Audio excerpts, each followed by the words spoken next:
శ్రీ సత్యసాయి జిల్లా పుట్టపర్తి కొత్త చెరువు మండలాల్లో భారీ వర్షం కురిసింది. వర్షానికి పుట్టపర్తి మున్సిపాలిటీ పరిధిలోని ఎనుములపల్లి వద్ద రోడ్డుపై పెద్ద ఎత్తున నీరు చేరింది. దీంతో పాటు పుట్టపర్తిలోని ప్రధాన రోడ్లన్నీ జలమయం కావడంతో ప్రయాణికులు తీవ్ర ఇబ్బందులు ఎదుర్కొన్నారు. అదేవిధంగా కొత్త చెరువు మండలం తలమల్లలో భారీ వర్షానికి వీధులన్నీ వరద నీటితో బురదమయంగా మారాయి.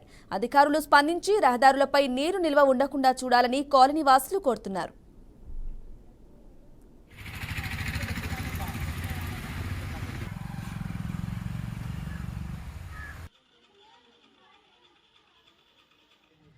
చిన్నపాటి వర్షం వచ్చినా కూడా సార్ నీళ్ళన్నీ నిలబడేసి ఇళ్ళలోకి వచ్చేస్తున్నాయి, పాచి పడుతున్నాయి, కప్పలు మండగబ్బలు తేళ్ళన్నీ లోపలికి వస్తున్నాయి.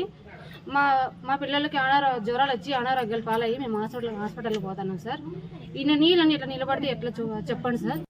లక్ష్మి, చిన్నపాటి వర్షం వచ్చినా కూడా సార్ నీళ్ళన్నీ నిలబడేసి ఇళ్ళలోకి మాకు కొంచెం వర్షం వచ్చినా నీళ్ళన్నీ నిలబడితే ఇళ్ళలోకి వస్తున్నాయి. చాలా పురుగులు తేళ్ళు అట్లాంటివన్నీ కనిపిస్తున్నాయి. నీళ్లు పోవడం లేదు. 20 ఏళ్ళ నుంచి ఇదే పరిస్థితి.